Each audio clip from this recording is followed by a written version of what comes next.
नमस्ते दोस्तों, तो आज आपको एक बड़ी ही अचंभित एवं अनोखी कहानी सुनाऊंगा जिसमें आपको कुछ अनसुनी एवं रहस्यमय बातें बताई जाएगी। तो आइए जानते हैं कुछ खतरनाक रहस्यमय कहानियां। तो कृपा करके वीडियो पूरी देखें ताकि आपको भी धर्म के प्रति रहस्यमय बातें की ज्ञान हो तथा इससे भी खतरनाक रहस्य जानने के लिए अभी इस चैनल को सब्सक्राइब करें ताकि और भी रहस्यमय कहानी सबसे पहले आप तक पहुँचे। धन्यवाद। तो सुनिए। वाराणसी की एक सर्द रात, गंगा की धाराओं पर कुहासा फैल चुका था। घाट पर एक एकाकी आकृति बैठी थी, प्रोफेसर रुद्र प्रताप। हाथ में एक प्राचीन ताम्रपत्र, आंखों में जिज्ञासा और दिल में एक अनसुलझे रहस्य को जानने की तीव्र इच्छा। ताम्रपत्र पर लिखा था, सर्प की गति में जहाँ समय उल्टा बहता है, वहीं शिला जागती है। त्रिनेत्र की छाया में काल की वाणी गूंजती है। रुद्र यह जान चुका था कि यह कोई साधारण संकेत नहीं, उसके पुरखों की परंपरा शैव साधना से जुड़ी थी और यह पंक्ति उसी परंपरा की किसी गूढ़ शाखा का संकेत प्रतीत हो रही थी। उसने अपने शोध में पढ़ा था कि मध्य भारत के घने जंगलों में नर्मदा की एक शाखा है जो उल्टी दिशा में बहती है, मानसी क्षेत्र की नर्मदा। रुद्र ने अपने शोध उपकरणों, नक्शों और ताम्रपत्र को लेकर यात्रा की तैयारी की। 3 दिन बाद मानसी का वन, नर्मदा की उल्टी बहती धारा के समीप एक घना जंगल और जंगल के भीतर वह गुफा जिसकी चर्चा कभी किसी ग्रंथ में केवल संकेतों में हुई थी। गुफा का द्वार एक त्रिशूल के आकार का था। उसके ऊपर लिपिबद्ध था एक वाक्य, यत्र त्रिकाल दृष्टि तिष्ठति तत्र काल मंत्र प्रतिष्ठित। जहाँ त्रिकाल दृष्टि स्थित है वही काल मंत्र प्रतिष्ठित है। गुफा के भीतर जैसे किसी दूसरे लोक की आभा थी। हर दीवार पर त्रिनेत्र का चित्र, हर पत्थर से निकलता एक कंपन, जैसे शिव की दृष्टि अब भी वहां जीवित हो। जैसे ही रुद्र ने गुफा के गर्भगृह में प्रवेश किया, समय एक पल को थम सा गया। वहां थी वह कालशिला, एक अग्निवर्ण शिला जिस पर कोई मंत्र स्वर्ण रेखा में खुदा था। जैसे ही रुद्र ने उसे पढ़ना शुरू किया, ओम कालाय नमः, त्रिकालज्ञाय नमः, तभी चारों ओर गूंज उठी एक गंभीर ध्वनि, जो काल को पुकारे, काल उसे देखता है। एक छाया प्रकट हुई, आंखें बिना पलक झपकाए देखती हुई, कंधे पर नाग और सिर पर जटाजूट। वह था कालरक्षक। तुम कौन हो जो शिला तक पहुंचा? उसने पूछा। रुद्र ने कांपती आवाज में उत्तर दिया, मैं सत्य का अन्वेषक हूँ, शिव का शिष्य। कालरक्षक की आंखों में ज्वाला थी, पर उसने मुस्कुराते हुए कहा, तो अब तुम्हें त्रिकाल के मार्ग पर चलना होगा, जहां अतीत, वर्तमान और भविष्य एक बिंदु पर मिलते हैं और वहीं से खुलता है गुप्त युग का द्वार। Opening square bracket. गुफा के भीतर कालशिला के समक्ष रुद्र अब गूंगे से खड़ा था। कालरक्षक की उपस्थिति मात्र से उसके चारों ओर की हवा भारी हो गई थी। शिला की लपटें अब नीली हो चुकी थी, जैसे वे किसी और लोक की आंच हों। त्रिकाल दृष्टि को पाने के लिए कालरक्षक बोला, तुम्हें 3 संकेत खोजने होंगे, एक अतीत से, एक वर्तमान से और एक भविष्य से। रुद्र के मन में सवालों की लहर दौड़ गई। कैसे? कहाँ? क्या यह एक आध्यात्मिक यात्रा है या किसी रहस्यमय शक्ति से जुड़ी कोई परीक्षा? कालरक्षक ने एक पोटली आगे बढ़ाई। वह एक शिव भक्त साधु की रुद्राक्ष माला थी और उसके साथ एक ताम्रपत्र और एक शिला का छोटा टुकड़ा। ये पहला संकेत है, वह बोला। ये रुद्राक्ष उस साधु का था जो कालशिला के पहले रक्षक थे। इस पर अंकित है अतीत का द्वार। इसे काशी के नीलकंठ मंदिर में ले जाओ, वहाँ तुम्हें त्रिकाल दृष्टि का प्रथम दर्शन मिलेगा। वाराणसी नीलकंठ मंदिर। 3 दिन बाद रुद्र एक बार फिर वाराणसी पहुंचा। गंगा के किनारे स्थित वह प्राचीन मंदिर, जिसे अब वीरान माना जाता था, लेकिन कभी ये त्रिकाल साधकों की तपभूमि रहा था। जैसे ही रुद्र ने उस रुद्राक्ष को मंदिर के गर्भगृह में शिवलिंग के सामने रखा, वहां कंपन होने लगा। शिवलिंग पर नीले प्रकाश की रेखा उभरी और गूंज उठी एक ध्वनि, काल को जानने वाला स्वयं काल का भाग बनता है। शिवलिंग से एक छवि प्रकट हुई, एक युवा साधक जिसके मस्तक पर त्रिनेत्र चमक रहा था। वह बोलने लगा, मेरा नाम शंभू था। मुझे काल मंत्र मिला था, लेकिन मैंने इसका उपयोग अपने स्वार्थ के लिए किया और उसी क्षण समय ने मुझे अपने भीतर समा लिया। मैं अब एक चेतना हूँ, काल के बंधन में। रुद्र ने पूछा, तो मुझे क्या करना होगा? शंभू ने उत्तर दिया, 3 शिलाएं हैं जिनमें काल मंत्र का मूल विभाजित है। पहली शिला है सर्पशिला, जो नागवन के नीचे दबी है। उसे उठाओ, पर सावधान, वहाँ नागवंश अब भी उसकी रक्षा कर रहा है। अध्याय का अंत दृश्य। मंदिर के बाहर रुद्र खड़ा है, हाथ में रुद्राक्ष और ताम्रपत्र। उसकी आंखों में अब भय नहीं, केवल तीव्र इच्छा है, काल को समझने की, गुप्त युग को उद्घाटित करने की। और दूर आकाश में काले बादल घिरने लगे थे, समय करवट ले रहा था। Opening square bracket. स्थान सतपुड़ा पर्वतमाला के भीतर नागवन का प्रवेश द्वार। प्रोफेसर रुद्र अब मध्य भारत की यात्रा पर था, उस स्थान की ओर जहां नागवंश की गाथाएं मात्र मिथक नहीं मानी जाती, बल्कि जीवित परंपरा हैं। पुरातन ताम्रपत्र के संकेतों और कुछ दुर्लभ पांडुलिपियों के आधार पर उसने उस वन का स्थान चिन्हित किया जहां सर्पशिला छिपी थी। वो वन क्षेत्र चारों ओर से नाग आकृतियों से घिरा था। शिला की मूर्तियां, नागफनियों के आकार की जड़ें और जमीन में उकेरे गए पुराने शिलालेख जो चेतावनी देते थे। जागृत नागों की भूमि में केवल वही जीवित लौटता है जो सच्चा साधक हो। रात्रि नागवन के भीतर प्रवेश। चंद्रमा की फीकी रोशनी में रुद्र आगे बढ़ा। उसके हाथ में वह रुद्राक्ष था जो उसे कालरक्षक ने दिया था। जंगल की हवा में सांपों की सरसराहट गूंज रही थी।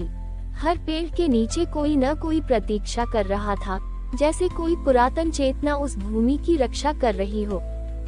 कुछ ही दूरी पर उसे एक विशाल शिला दिखाई दी, सर्प के फन के आकार की। शिला पर उकेरा था एक मंत्र, नागाय नमः, कालगर्भाय नमः। जैसे ही रुद्र ने मंत्र पढ़ा, जमीन कंपने लगी। शिला से एक प्रकाश निकला और सामने प्रकट हुआ नाग संरक्षक, एक अर्धा देवता जो मानव आकृति में था, लेकिन उसकी आंखें नागू जैसी थीं और उसके कंधे पर जीवित नाग फुकार मार रहा था। क्यों आए हो? उसने पूछा। मैं सर्पशिला को जागृत करने आया हूँ। मुझे त्रिकाल दृष्टि के संकेत प्राप्त करने हैं, रुद्र ने उत्तर दिया। नाग संरक्षक बोला, ये शिला केवल उसे मिलेगी जो काल से नहीं डरता। इसे पाने के लिए तुम्हें नागशक्ति लेनी होगी। यदि तुम असत्य बोलोगे तो ये शिला तुम्हें ग्रस लेगी। रुद्र ने शपथ ली, मैं सत्य का साधक हूँ। मैं न तो इसे किसी स्वार्थ से चाहता हूँ और न किसी सत्ता के लिए। सर्पशिला का जागरण। शिला की सतह पर अचानक नाग आकृतियां चलने लगी, जैसे जीवित हो गई हों। उनमें से एक छोटी चमकदार शिला बाहर आई, कालशिला का अंश। रुद्र ने जैसे ही उसे हाथ में लिया, उसके मस्तक पर एक क्षण के लिए गर्मी का एहसास हुआ और दृष्टि बदल गई। उसे एक रहस्यपूर्ण दर्शन हुआ। 3 खंडों में विभाजित शिवलिंग, एक खंड अतीत में, एक वर्तमान में और एक भविष्य में, और उनके केंद्र में त्रिनेत्र से निःसृत काल मंत्र। दर्शन के साथ ही नाग संरक्षक बोला, अब तुम दूसरे संकेत की ओर बढ़ सकते हो। वर्तमान के केंद्र में स्थित वह स्थान जहां काल की लिपि हर सूर्यास्त पर पुनः लिखी जाती है, वह स्थान है समय सूत्र मंदिर, जो उज्जैन के नीचे भूमिगत है। रुद्र वन से बाहर निकलता है, उसके हाथ में कालशिला का पहला अंश। लेकिन जैसे ही वह बाहर आता है, पीछे से गूंजता है एक रहस्यमय स्वर। वह जाग गया है, जिसने काल को निगल लिया था। सावधान रहो साधक। स्थान उज्जैन, प्राचीन नगरी, महाकाल की भूमि। रुद्र अब उज्जैन पहुंच चुका था, वह स्थान जहां कालचक्र की गति को नियंत्रित करने वाले साधक हजारों वर्षों पूर्व साधना करते थे। लेकिन उसका उद्देश्य सिर्फ महाकाल दर्शन नहीं था, वह खोज रहा था समय सूत्र मंदिर को, जिसे काल विद्या के सबसे गुप्त स्थल के रूप में जाना जाता था। यह मंदिर सामान्य लोगों की आंखों से छुपा हुआ था। मान्यता थी कि यह हर सूर्यास्त पर कुछ क्षणों के लिए प्रकट होता है और फिर भूमिगत हो जाता है। वहाँ काल की लिपि यानी समय के भविष्य कथन हर दिन एक बार स्वयं उकेरी जाती है। संध्या काल महाकाल मंदिर के पीछे का वन क्षेत्र। रुद्र एक पुराने शैव ग्रंथ के निर्देशों के अनुसार एक विशेष स्थान पर पहुंचा जहां 3 प्राचीन शिवलिंग एक त्रिकोण में स्थापित थे। वह ताम्रपत्र पर अंकित रहस्यमयी यंत्र को उनके बीच रखता है। जैसे ही सूर्यास्त की अंतिम किरण वहां पड़ती है, जमीन में कंपन होता है और अचानक एक सीढ़ी प्रकट होती है जो गहराई की ओर जा रही थी। वह था समय सूत्र मंदिर। रुद्र धीरे धीरे नीचे उतरता है। चारों ओर अंधकार और एक धीमी घंटियों की गूंज। सामने एक दीवार है जिस पर समय की लिपि उकेरी जा रही है, ज्वाला में अक्षरों में अपने आप। काल का एक सूत्र प्रतिदिन लिखा जाता है और फिर नष्ट होता है। एक वृद्ध साधक की ध्वनि आती है। वहाँ एक अस्थि जैसा दिखाई देने वाला वृद्ध बैठा था, आंखें बंद, पर मुख से शब्द निकलते जा रहे थे जैसे वह समय को सुन रहा हो। तुम कालशिला के प्रथम अंशधारी हो, वह बोला। अब तुम्हें वर्तमान का संकेत मिलेगा, लेकिन इसकी रक्षा एक अज्ञात रक्षक करता है जिसे केवल काल संकेत सुनकर ही जगाया जा सकता है। रुद्र को समयलिपि की दीवार पर एक मंत्र दिखाई देता है। ओम कालनादाय स्वाहा समयवाणी साक्षी भव। जैसे ही वह मंत्र उच्चारित करता है, दीवार फटती है और भीतर से एक शिला निकलती है। उस पर स्पष्ट रूप से त्रिनेत्र का चिन्ह और एक शब्द, उद्धरण चिन्ह। लेकिन इसके साथ ही पूरा मंदिर कंपन से भर उठता है। वृद्ध साधक की आंखें खुलती हैं और वह बोलता है, अब वह जाग गया है कालदूत, वह जिसकी नियति ही तुम्हारा परीक्षण है। भागो नहीं, सामना करो। मंदिर के एक अंधकार में कक्ष से एक आकृति बाहर आती है।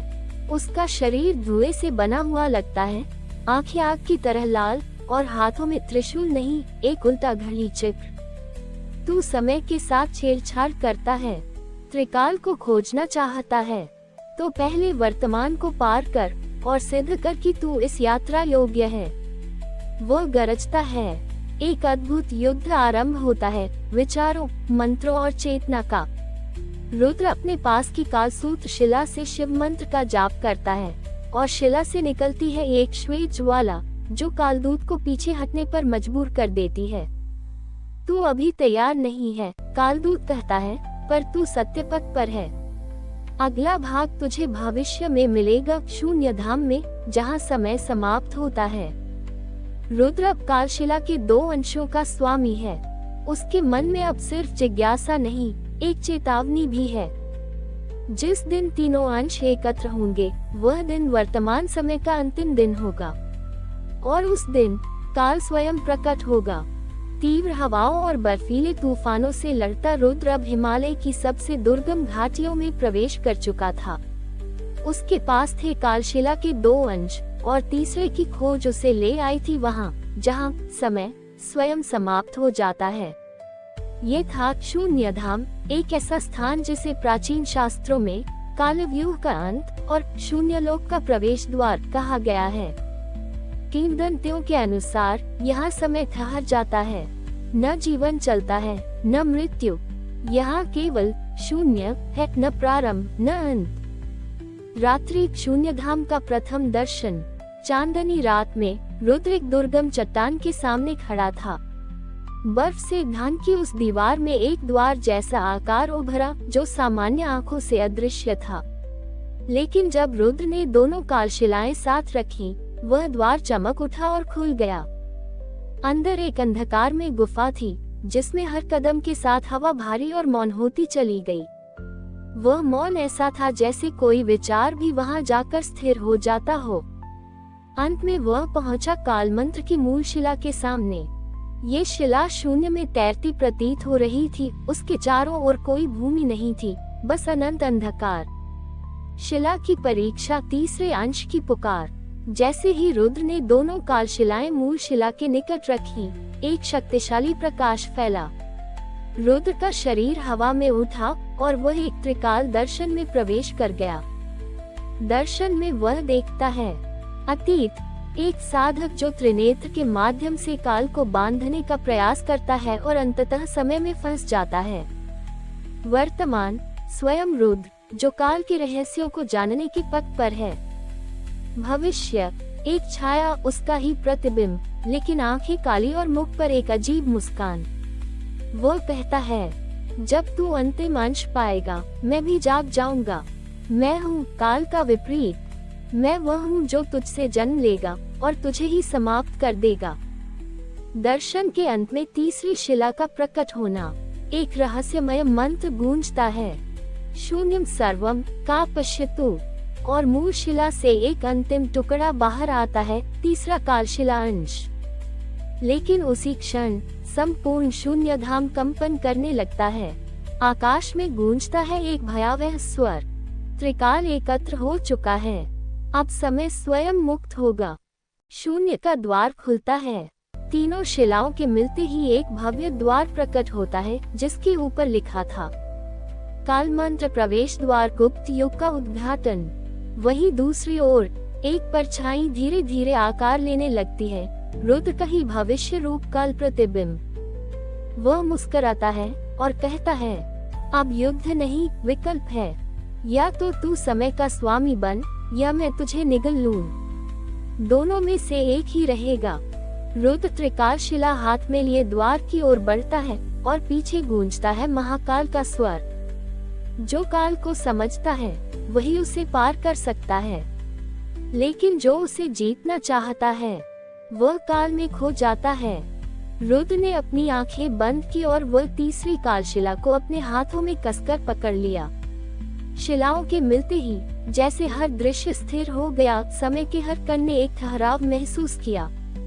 उसके सामने खुला था काल का अंत और नया युग का द्वार। ये शून्य धाम था, यहाँ से अधिक कुछ नहीं था, केवल मौन और अंधकार। लेकिन अंधकार के बीच एक प्रकाश का स्पर्श हुआ।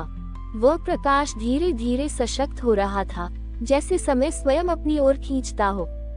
रुद्र ने महसूस किया कि अब वह एक गहरे शून्य में प्रवेश कर रहा था, जहाँ समय का कोई अस्तित्व नहीं था। ये वही क्षण था जब समय के सारे धागे आपस में उलझ चुके थे और उस उलझन को सुलझाने का अंतिम प्रयास किया जा रहा था। रुद्र ने एक गहरी सांस ली और वह मंत्र को पढ़ने लगा, जो उसे कालरक्षक ने बताया था। ओम काल मंत्राय शांताय सर्व कालाय नमः। जैसे ही यह मंत्र उसके होठों से निकला, पूरा शून्य धाम प्रकाश में नहला गया। वह प्रकाश इतना तेज था कि रुद्र की आंखों में चक्कर आ गए। और फिर एक गहरी आवाज गूंज उठी, जो समय की आवाज थी। तुमने सही समय पर सही मंत्र का उच्चारण किया है। अब ये तुम्हारा कर्तव्य है, इसे जगत में खोलना। यह आवाज और प्रकट होने लगा एक काल वृक्ष। ये वृक्ष न तो कोई सामान्य वृक्ष था, बल्कि यह समय का प्रतीक था। उसके पत्ते सोने जैसे थे और उसकी शाखाएं सर्पिल रूप में थीं। जैसे ही वह वृक्ष उगता गया, पूरा शून्य धाम एक नए जीवन से भर गया। रुद्र ने देखा कि वह काल वृक्ष की छांव में खड़ा था और उसकी जड़ों में घनी गहरी ऊर्जा बह रही थी। काल वृक्ष के नीचे एक छोटा सा मंदिर था, जिसमें एक अद्वितीय शिला रखी थी। ये शिला समय के सभी रहस्यों को एकत्रित करती थी। इस शिला को छूते ही रुद्र ने महसूस किया कि वह समय के प्रत्येक क्षण में प्रवेश कर सकता था। अब उसके पास काल मंत्र था, वह मंत्र जो समय के हर पहलू को नियंत्रित करता था। यह मंत्र तुम्हारी शक्ति है, रुद्र, आवाज गूंजती है। अब तुम समय के हर छोर को जानने का अधिकारी हो, लेकिन याद रखना, तुम्हारी शक्ति तुम्हारी जिम्मेदारी बन जाएगी। अचानक समय के तीन रूप एक साथ प्रकट होते हैं। अतीत, वह जो खो चुका है, वह जो कभी था। वर्तमान, वह जो इस क्षण में है और यह जो जिंदा है। भविष्य, वह जो आना है, वह जो अभी तक दिखाई नहीं देता। हर रूप एकत्र हो जाता है और रुद्र का शरीर उनमें समाहित हो जाता है। वह अब त्रिकाल दृष्टि प्राप्त कर चुका था और समय के प्रत्येक धागे को अपनी इच्छानुसार गूंथने की शक्ति पा चुका था। लेकिन जैसे ही रुद्र ने शिला को अपने हाथों में लिया, काल वृक्ष ने एक अंतिम चेतावनी दी। याद रखना रुद्र, समय का पथ केवल ज्ञान नहीं, बल्कि बलिदान भी है। वह जो समय को नियंत्रित करता है, उसे कभी न भूलना चाहिए कि वह उसी समय में बदल भी सकता है। काल वृक्ष धीरे धीरे विलीन हो गया और शून्य धाम का द्वार बंद हो गया। लेकिन रुद्र का मन अब स्थिर था। उसने वह शक्ति प्राप्त कर ली थी जो उसने कभी केवल कल्पना की थी। अब वह समय का स्वामी था और उसका मार्गदर्शन करने वाला समय स्वयं था।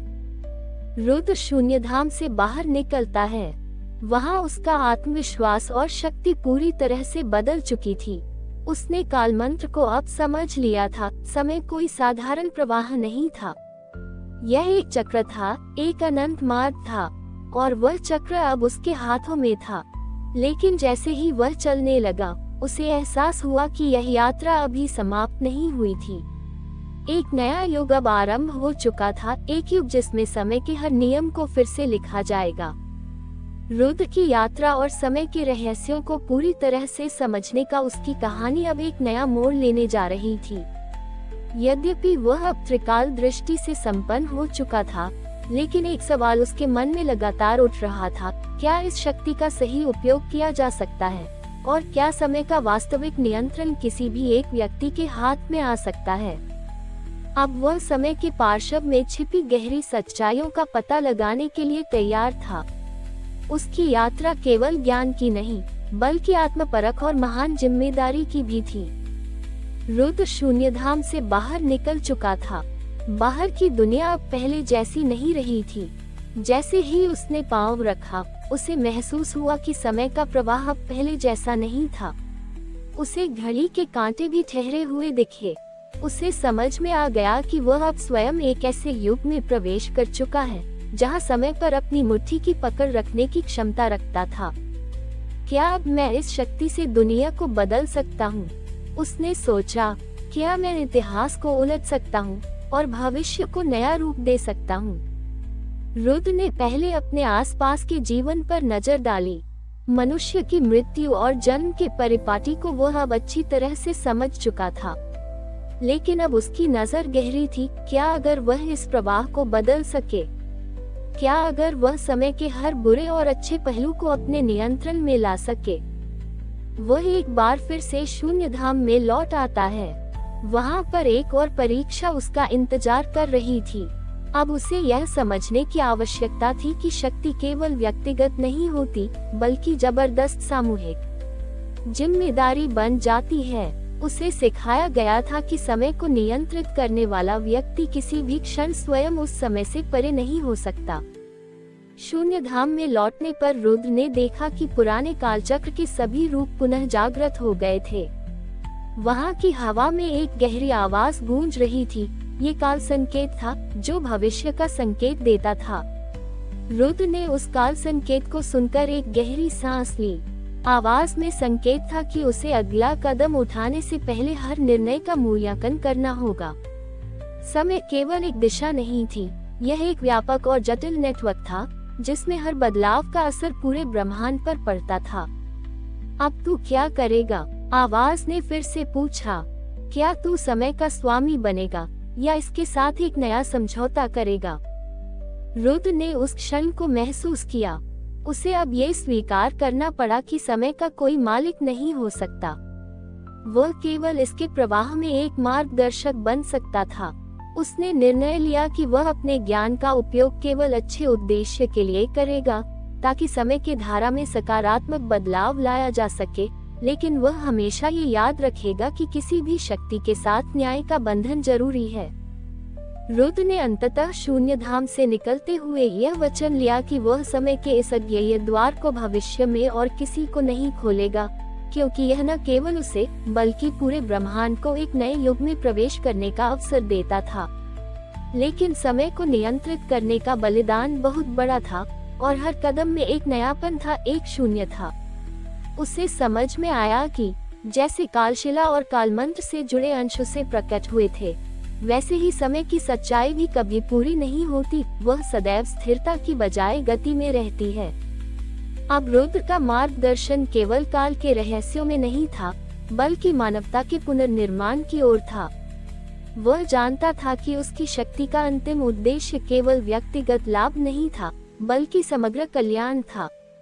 और यह जानते हुए वह समय के रहस्यमय चक्र में अपने कदमों को सधे हुए बुद्धिमत्ता से और भविष्य की ओर देखता हुआ आगे बढ़ा।